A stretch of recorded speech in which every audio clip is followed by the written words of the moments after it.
all types of beef. People have always argued, but the way in which we argue has now shifted as technology has shifted, which means we argue a lot more now via text.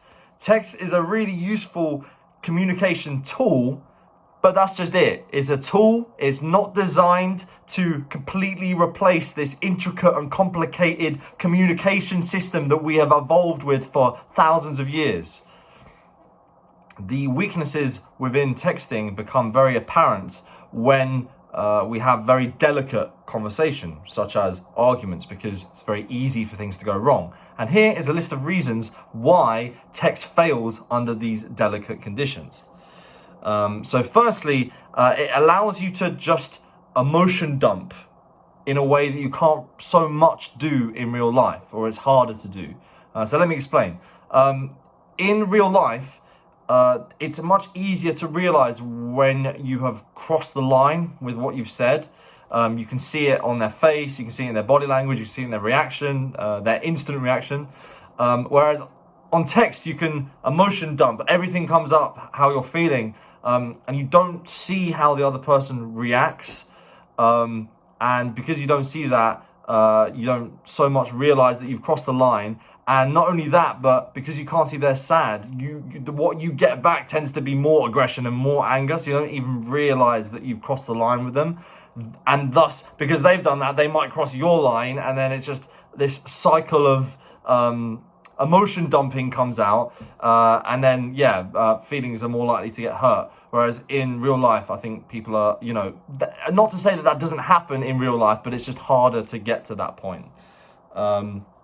This all links back to the main point that text is a very limited data transfer for communication, which kind of links also to another point, how online dating is so contrived as well, because you're trying to make yourself appear attractive to another person with this very, very limited data bandwidth of communication, which is just text, which leads to more superficial ways of attracting people, and I don't like that shit.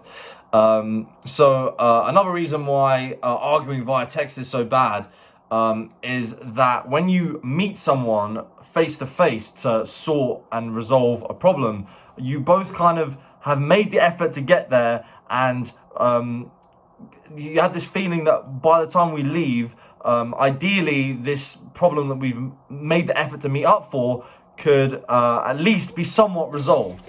Whereas when that effort isn't so much made via text, because you always have your phone on you whenever, wherever, there isn't so much this pressure to actually fix the problem, and problems can become ongoing.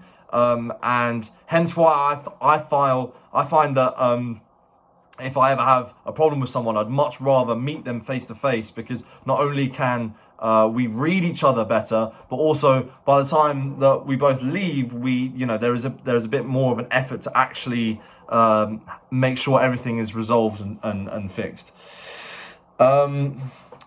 Another thing that is a problem with arguing via text is that it promotes you to reply straight away. As I said, it's your phone is always on you, and you see what someone said to you, and you might not like it, and you can just reply instantly.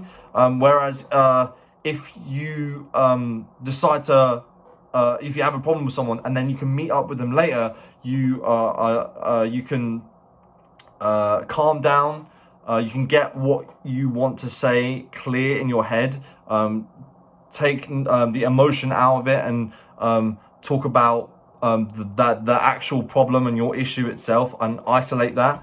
It like taking the even the time between the problem and the argument itself is helpful, that you don't so much really get on text.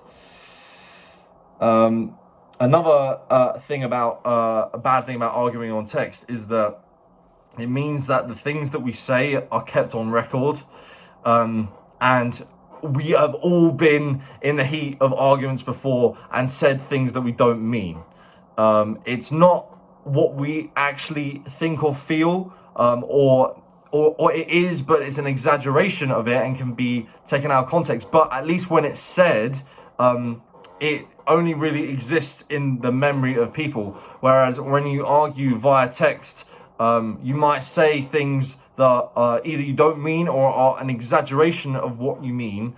But that is not only kept in the memory of people, but it is kept in text, like it's always accessible for people to see, and it's harder for the very necessities such as forgiveness and moving on and growing with each other to happen. It also means the privacy of the argument is also not kept as well, so you can show another person exactly what they may have said about you, and bad feelings can spread, etc., etc., which has happened to all of us. We've all seen arguments that other people have had and possibly judged the other person for. So keeping arguments to face avoids that confusion. It's also important to note that arguments are a lot more likely to start via text than they are verbally, because it's much easier to make like a subtle dig at someone, because yet again, as I said before, you don't really suffer the repercussions, and then they're like, what do you mean by that?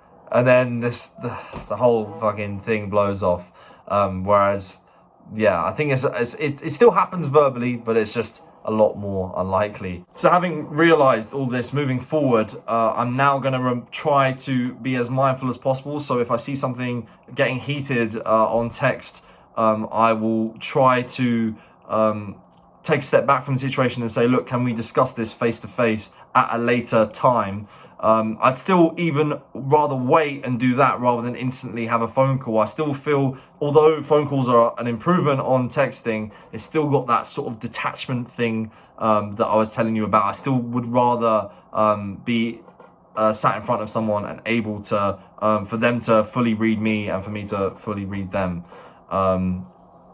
So yeah, I think that is what we have to do in order to survive in this abundance of technological freedom that we've been given.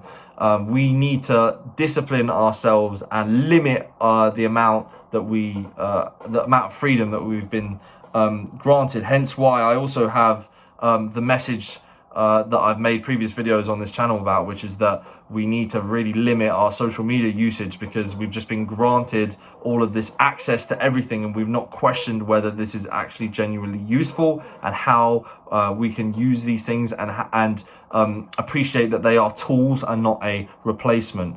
For example, texting is not a replacement for your communication, just as Instagram is not a replacement for your social life.